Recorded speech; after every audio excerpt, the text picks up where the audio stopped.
Welcome to the Green Ring, and thanks for watching this note-by-note dissection of Wagner's Der Ring des Nibelungen. This video is 12th in a series of 16 devoted to Die Walküre Act 1. Built on nearly 2 centuries of scholarly literature, it's a massive journey I hope you'll take with me, one I'm dedicated to finishing.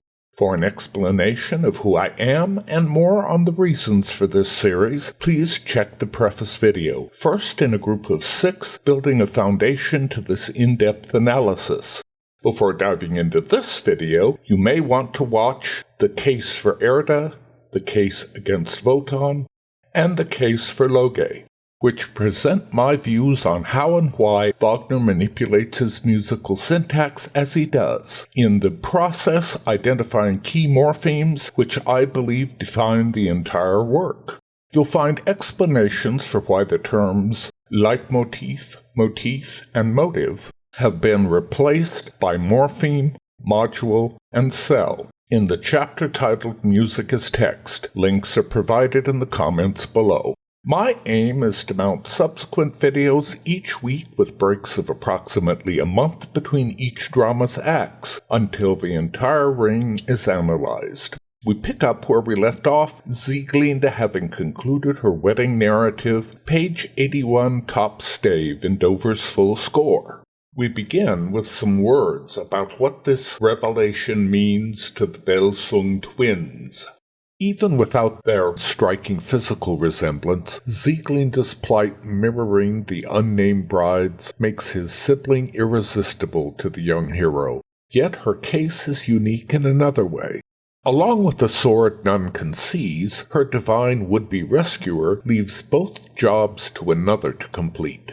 It's a 2-part warning for his giant Nibelung foes, reminding them his might is greater than theirs, as well as affirming his spawn alone shall wield that power, not only so the Welsung may consummate with his sister, but also achieve his father's designs for world control. Together with the earlier possibility that Wotan arranges for, or at least allows, Sieglinde's childhood abduction, all indications point to stage management of a highly deterministic kind, from start to finish.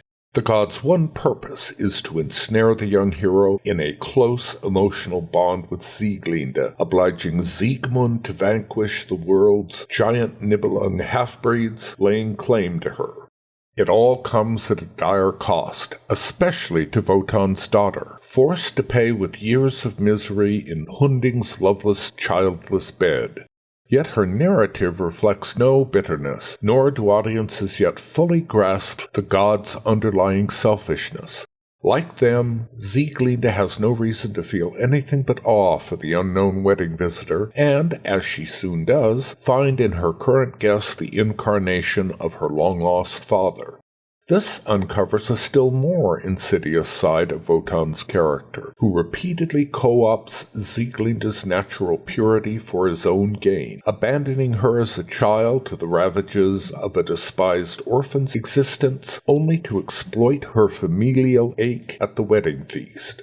Her narrative proves years of bondage have elevated her unfulfilled needs into passionate hero worship, which naturally transfer to Siegmund the moment he appears, the image of her lost father. Thanks to the sword and Valhalla Part 1, the passage's musical setting also represents the most thorough reprise of Rheingold material so far in Walküre.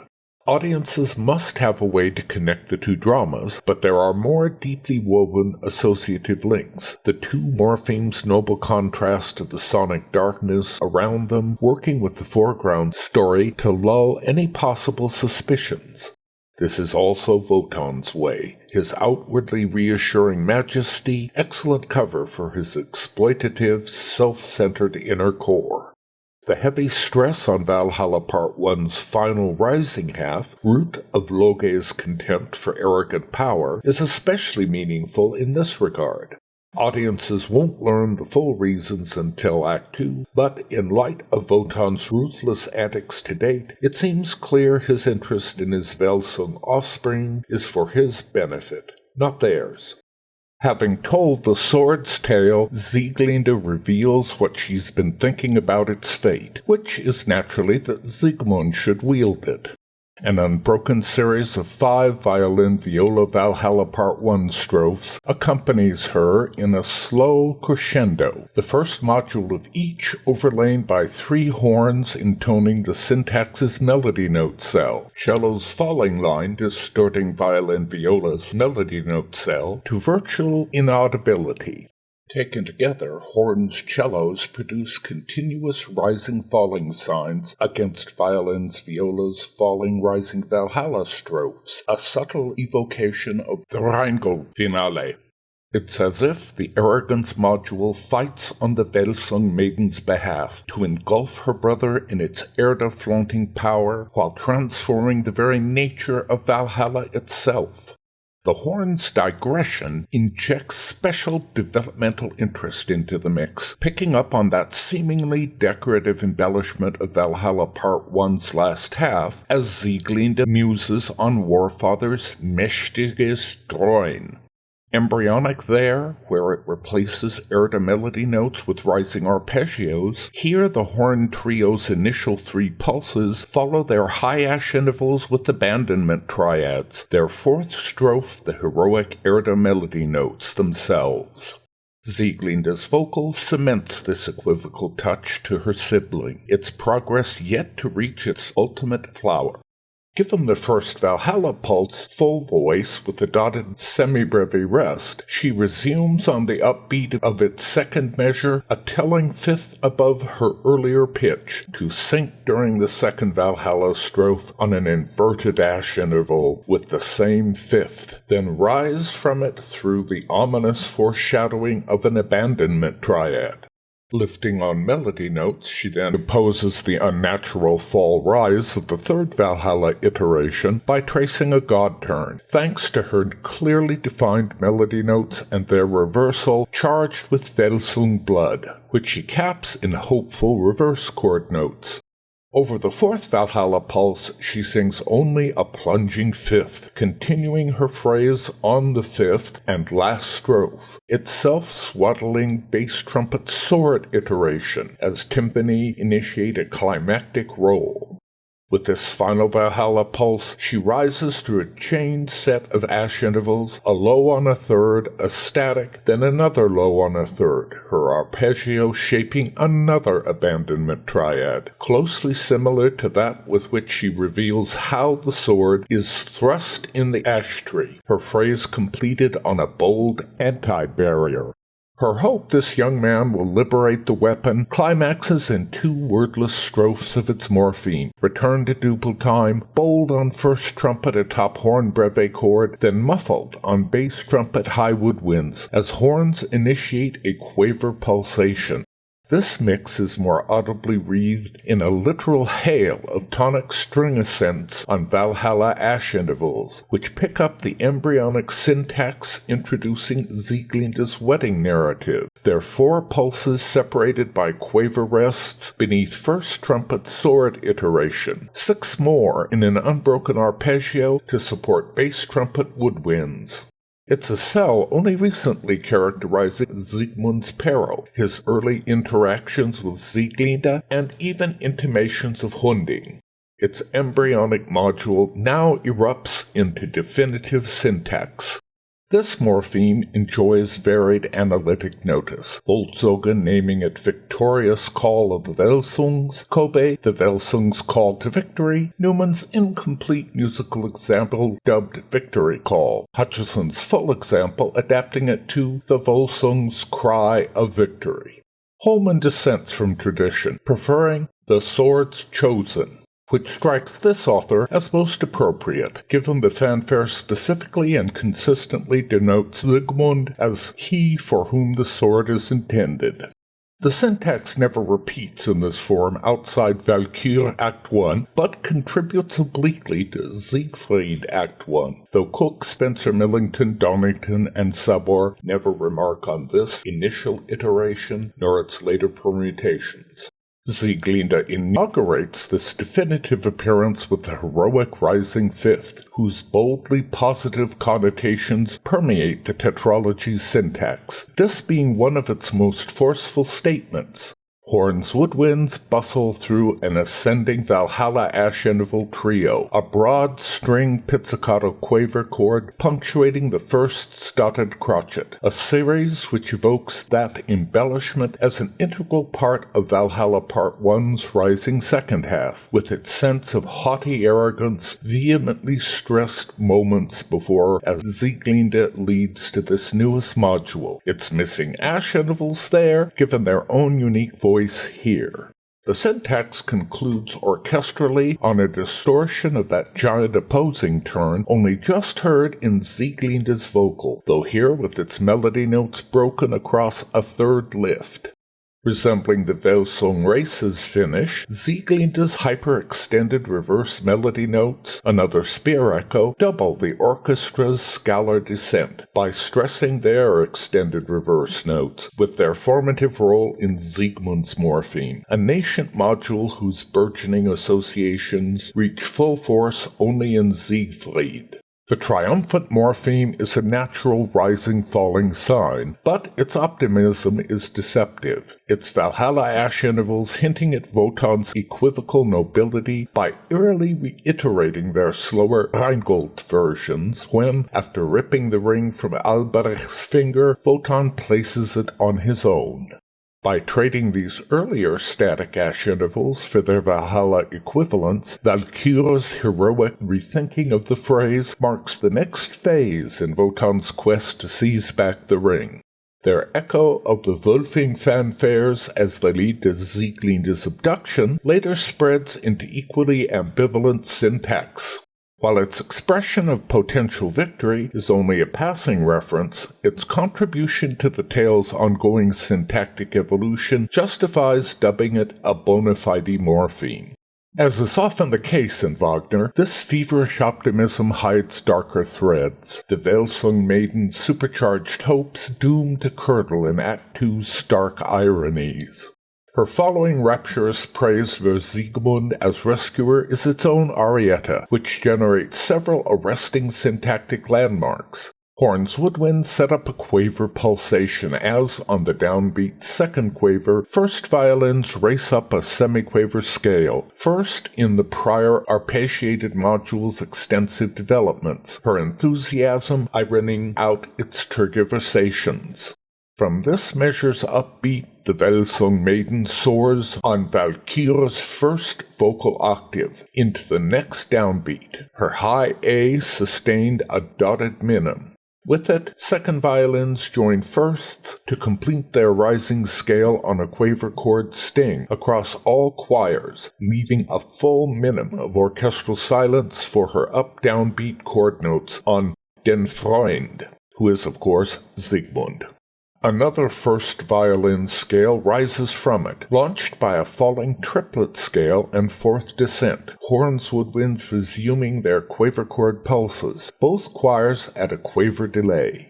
Sieglinde continues on the measure's third beat, lifting through melody notes to hop up a third into the next measure, where first violins terminate their scale on a quaver chord across all strings. Her unbroken phrase moves through a love pulse, more chord notes, and Welterb triad, a compact syntactic image of her hopes both for and from her brother. Woodwind chord support, first clarinet, then first oboe doubling its pair of chord notes.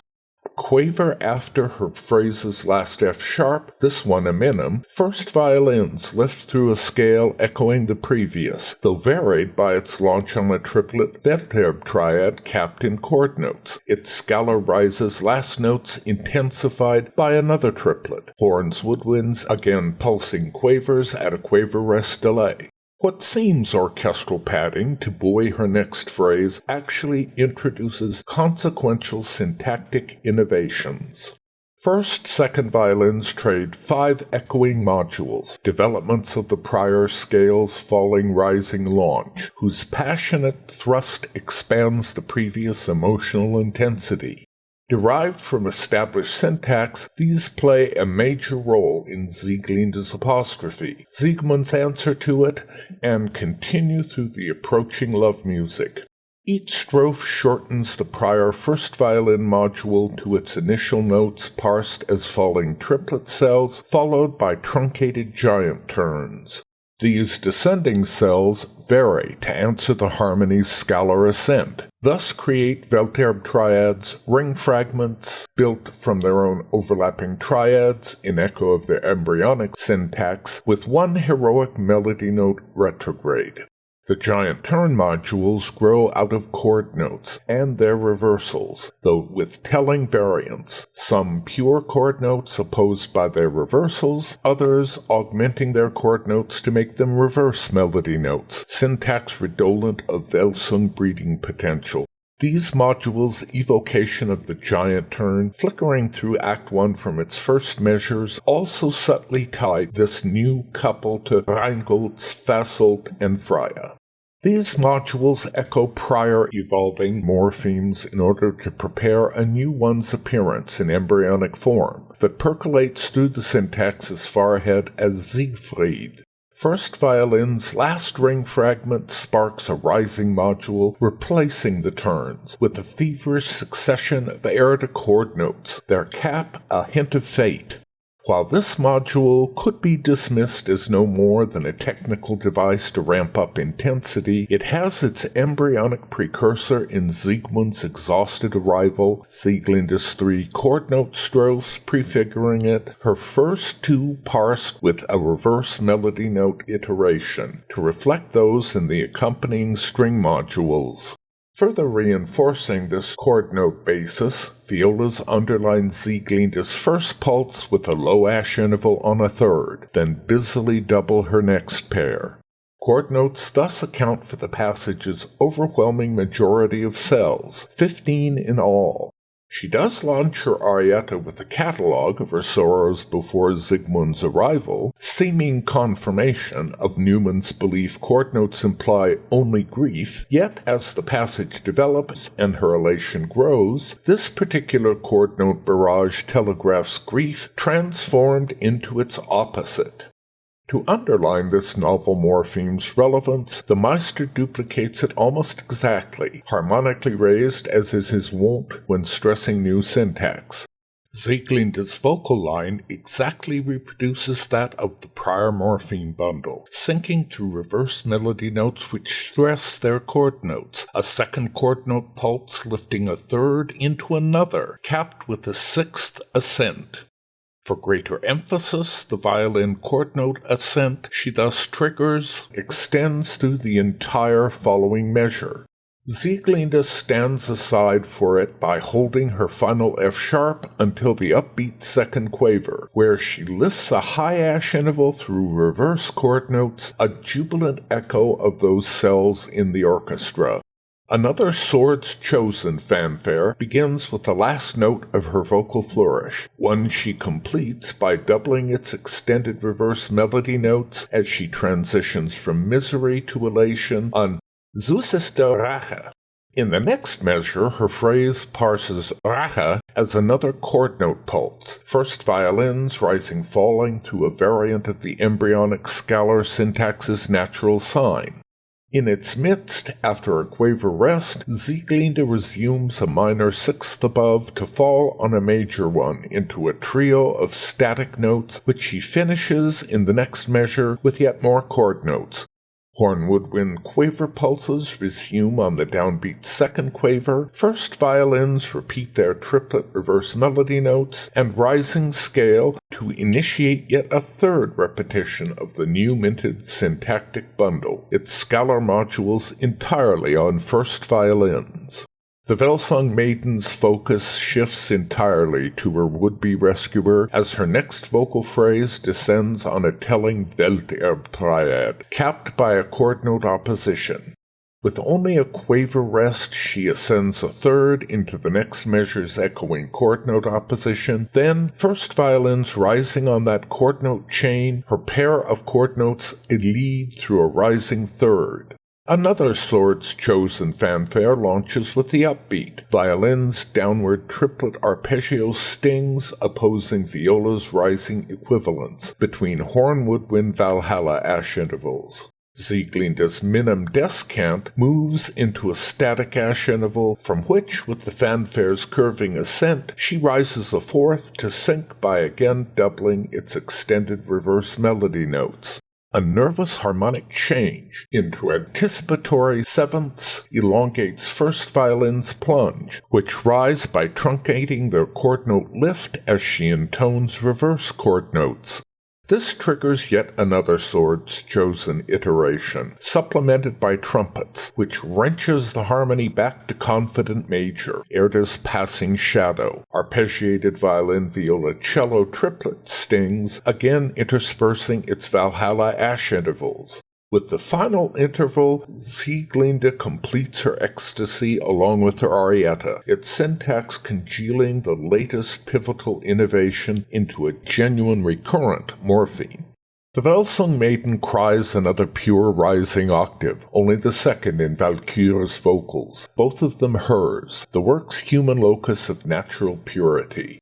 Trumpets drop out after their Valhalla ash interval, thus truncating Swords Chosen at her breve crotchet, horns woodwinds flagged semiquaver strings, instead lifting through a quaver version of the chain chord note module.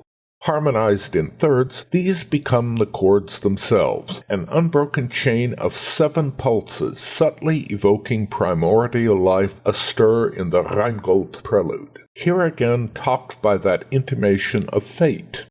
What Newman dismisses as generic romantic sorrow, the Meister transforms into its opposite, no less than the utter joy of unquenchable optimism rescued from grief.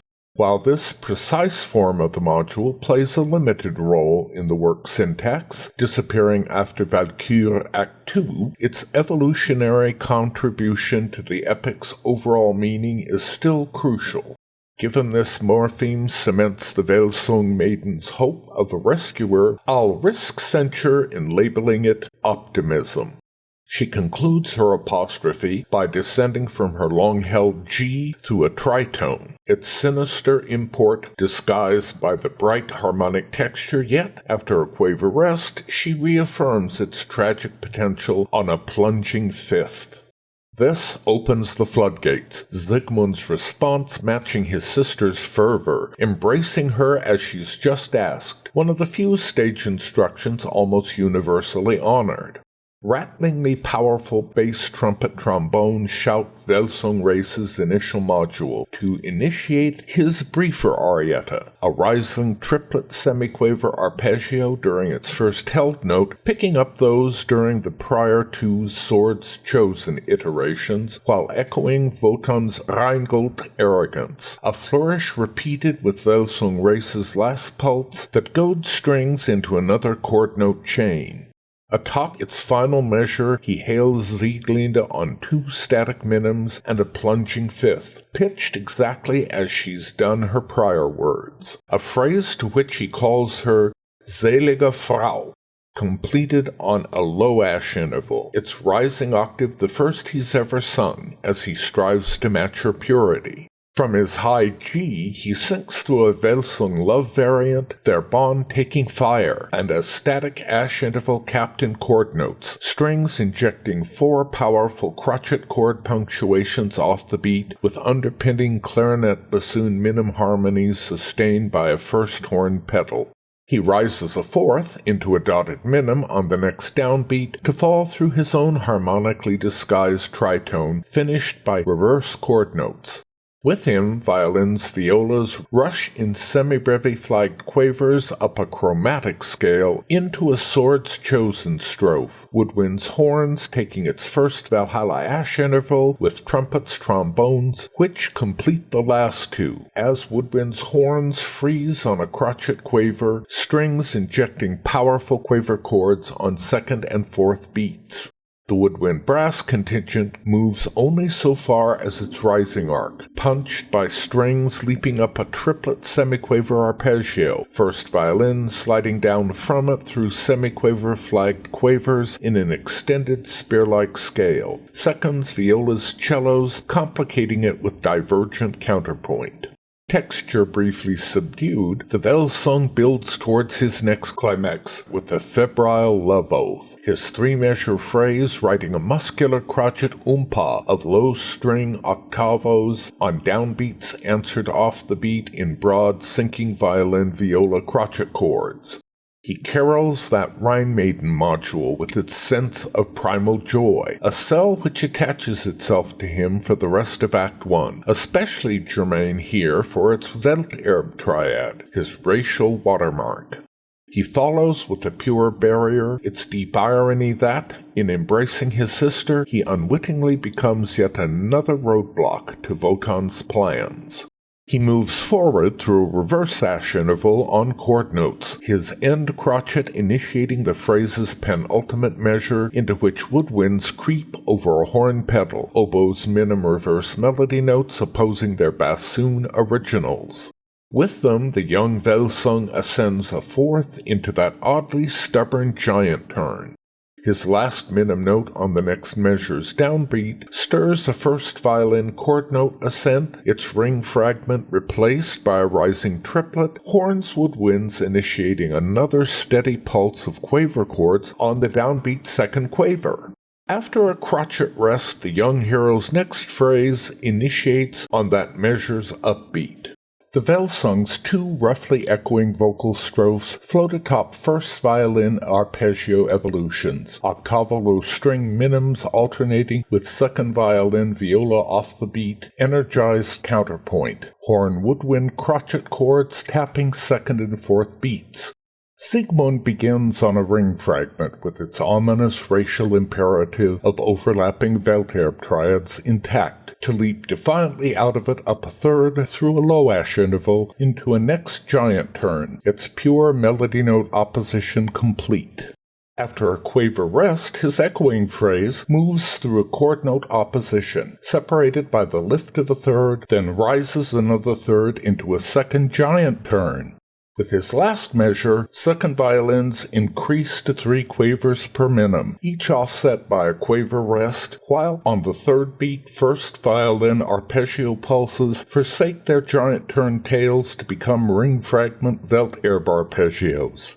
Siegmund rides atop this ever more passionate orchestration with 2 phrases echoing the last. The first an exact duplicate to deviate from its second by sliding up melody notes, his 7th plunge making them a chagrin pulse, continued by a first inversion heroic melody note strophe, themselves topped by melody notes.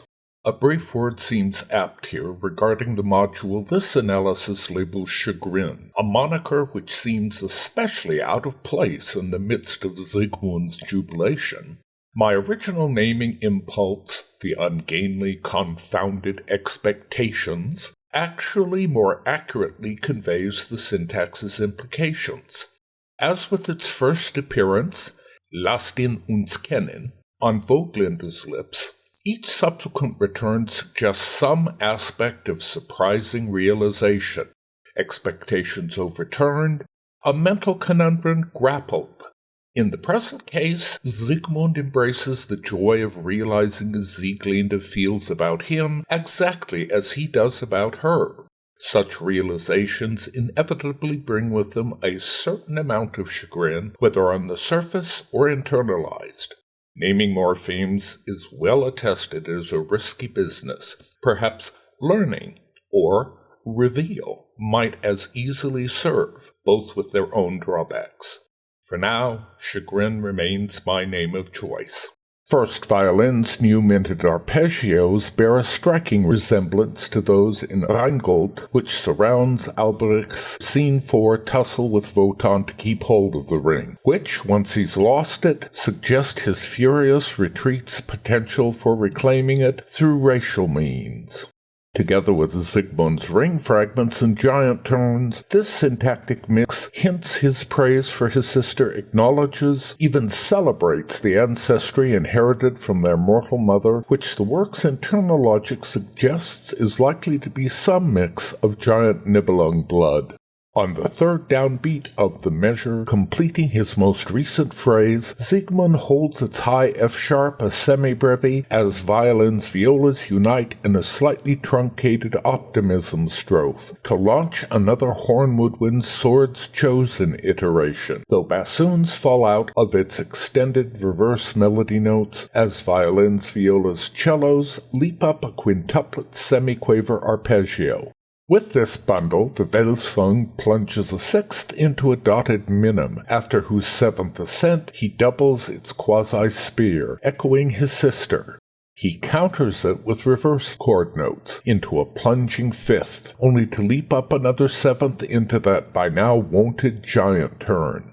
His unnerving vocal cap, a falling octave on crotchets, initiates a sustaining horn woodwind semi-breve quaver chord, atop which, at a quaver delay, violins, violas tumble down another arpeggio into optimism's swift embryonic ascent, distorted as a chain of falling intervals which outline only the chord's tonic notes, as if purging the syntax both of its negative racial aspects and Erda's seemingly pervasive hand. This and the Welsung's muscular vocal leaps set the stage for a still more dramatic moment. The previous harmonies having swirled back into the brilliant C major of Wotan's hopes, Siegmund's falling rising sign spans the interval of a tenth, recalling Warfather's morning salute to Valhalla, itself a presentiment of the Norn's World-Ash melody. Eloquent differences here between God and Son. Wotan traces the D-flat major tonic from top to bottom and back again, moving through a Welterb triad into a fourth bounce between tonic 1 and its 5 degree below, a prescient whiff of the Welsung race. The immortal finishes by lifting through an abandonment triad to end somewhat awkwardly, not reaching the tonic's 1, but only lifting to its 5 degree below. His son's more symmetrical version sweeps aside his father's complications. Begun and ended on 5, the heroic fifth above the tonic, the hero sings but a single Welterb triad, then touchingly rounds his sign's low reach, not with his father's egotistical Welsung module, but a gleaming just juxtaposition, retrograde heroic melody notes contradicted by a first inversion of their rising originals. The Welsung finishes, adroitly bypassing Wotan's abandonment triad by smudging its 1 and 3 degrees as melody notes.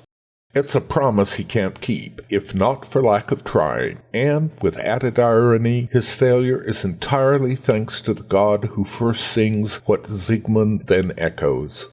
The Welsung sustains his final high G an entire breve, as the orchestra again cries out swords chosen, with full woodwinds and horns trumpets embellished on the offbeat by strings in wild rising falling signs, save contrabass's low brass which thump quavers on first and third beat.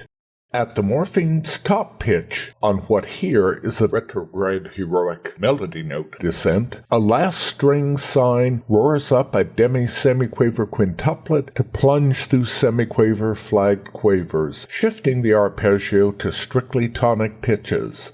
Woodwind's horn strings return to umpas filling a pair of measures, the ecstatic hero leaping from a reverse chord note opposition up a fourth into a distortion of his giant turn. This modular bundle, while it doesn't rise to the position of a recurring morphine, has sounded throughout this swords-chosen optimism development as a kind of refrain in both Welsung's voices, and will have an unusual effect on the syntax of Act 3. Capping it with reverse chord notes, he plunges another octave, his second in less than a minute, first violins descending through an arpeggio variant to race up a full 2 measures of the chained chord note module, swelling timpani roll and second violin doubling in its second measure, charging this expanded pulse with anticipatory tension. Siegmund fills both measures with a long, spear-opposing scale, twice disturbed by loge chromatics. We're on the verge of something big having to do with nature at its most powerful, which must include race and sensuality at their most seductive. But with so many dark undertones intertwining this surface elation, there are bound to be snags. That's it for now. A nice cliffhanger. My aim is to keep these videos close to half an hour, longer ones making too much of an endurance test. The next video picks up where this one leaves off just before a wind blows open the door to Hunding's dwelling, page 93 in Dover's full score. As always, thanks for watching, and please do leave your comments below. Time and energy allowing, I'll do everything I can to respond. Lastly, as all YouTubers know, your subscription to this channel by itself is a huge assist in completing this vast project. Hit the bell to be notified of the next videos. With luck and your support, there's a lot more to come.